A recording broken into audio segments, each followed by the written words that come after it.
Shalom, sahabat-sahabat SMJ terkasih. Bertemu lagi di Sharing 7 Menit with Jesus. Bersama saya, Willy Novianto Nugroho, dari Paroki 1 Agustinus Purbalingga. Hari ini hari Senin, tanggal 11 September 2023. Dan sharing saya ambil bacaan hari ini dari Lukas 6 ayat 6 sampai 11. Dan ayat yang sangat berkesan yaitu ayat 7 yang berbunyi begini. Ahli-ahli Taurat dan orang-orang Farisi mengamat-amati Yesus kalau ia menyembuhkan orang pada hari Sabat, supaya mereka dapat alasan untuk mempersalahkan dia. Bapak Ibu Saudara-saudara terkasih, bacaan Injil hari ini menceritakan di mana Yesus sedang mengajar pada hari Sabat. Di mana waktu itu hari Sabat, orang harus beristirahat dan tidak boleh bekerja. Dan mereka harus beribadah. Nah, waktu itu di situ ada seorang yang sakit. Mati tangan kanannya. Mungkin hari ini bahasanya stroke. Dan ahli-ahli Taurat dan orang-orang Farisi mengamat-amati Yesus. Apakah Yesus menyembuhkan orang itu? Kalau iya, mereka punya alasan untuk mempersalahkan Yesus.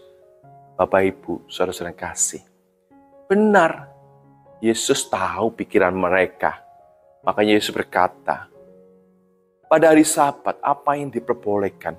Berbuat baik atau berbuat jahat? Menyelamatkan atau membinasakan? Langsung Yesus berkata pada orang yang sakit itu, ulurkan tanganmu. Dan orang yang sakit itu mengulurkan tangan dan sembuh seketika. Dan semua ahli-ahli Farisi, orang-orang Farisi dan ahli-ahli Taurat sangat marah. Langsung mereka bagaimana punya alasan untuk menghukum Yesus. Bapak Ibu Saudara-saudara kasih, kadang-kadang dalam hidup kita juga mengamat-amati sesama kita, mengamat-amati orang lain, mengamat-amati teman kita, mengamat-amati saudara kita, mengamat-amati anggota keluarga kita, di media sosial, di Facebook, di Instagram. Kadang-kadang waktu kita mengamat-amati postingan mereka, kita bisa punya pikiran negatif. Kita bisa punya pikiran iri hati. Kita bisa berkata-kata yang tidak baik, berkata-kata yang mengutuki. Misalkan kita punya teman memposting anak yang ranking 1, juara 1. Kadang-kadang dalam hati kita ada iri hati. Kadang-kadang kita bisa berkata-kata, wah sombong anaknya juara 1. Ya, itu manusiawi. Tapi kita jadi punya hati yang sebel, hati yang iri. Sehingga damai sejahtera kita, sukacita kita bisa hilang. Dan kita sering sekali berpikir negatif.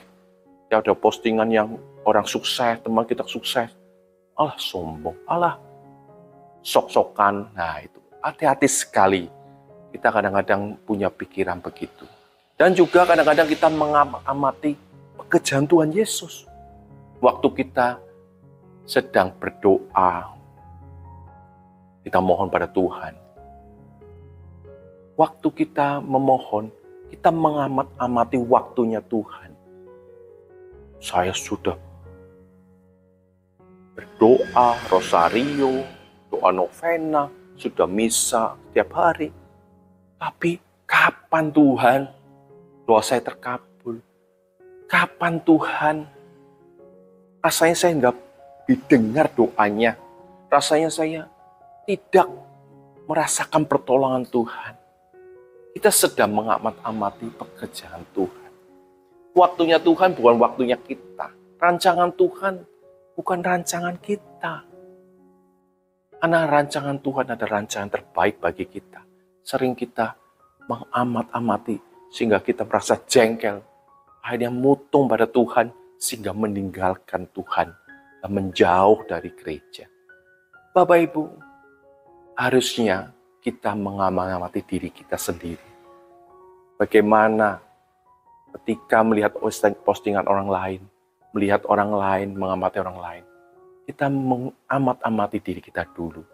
Apakah kita bisa menjadi orang sukses seperti dia. Kita berdoa pada Tuhan, tidak berpikir iri hati, tidak berkata-kata yang tidak baik.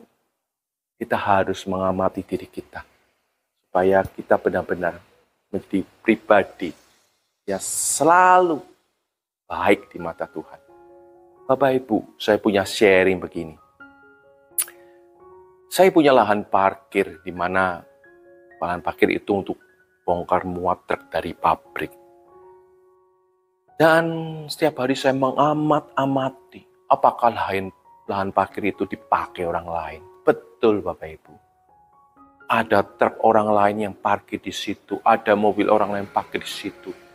Dan waktu jam kerja mereka tetap di situ. Saya jadi jengkel sekali, saya jadi marah sekali. Saya pengennya langsung melabrak mereka dan marah-marahin mereka. Apa kamu nggak tahu? Di situ ada tulisan parkir khusus untuk perusahaan ini. Tapi saya merasa, aduh gimana caranya? Akhirnya saya merasa, aduh jangan balas kejahatan dengan kejahatan, balas kejahatan dengan kebaikan.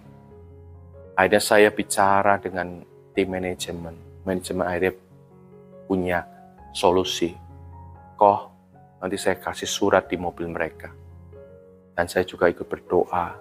Ya puji Tuhan, waktu sudah dikasih surat, ya mereka tetap membandel. Kasih surat lagi, tetap membandel. Hanya kita bicara pada mereka dengan baik-baik. Puji Tuhan, mereka akhirnya tidak parkir waktu jam kerja. Bapak Ibu, ya saya berusaha tidak mengamat-amati lah.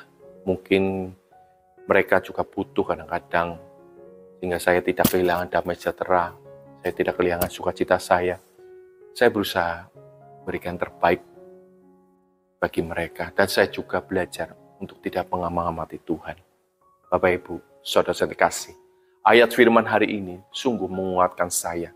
Bagaimana saya kadang-kadang mengamati orang lain, saya kadang-kadang bisa iri hati, saya kadang-kadang bisa mengutuki mereka, berkata-kata yang tidak baik.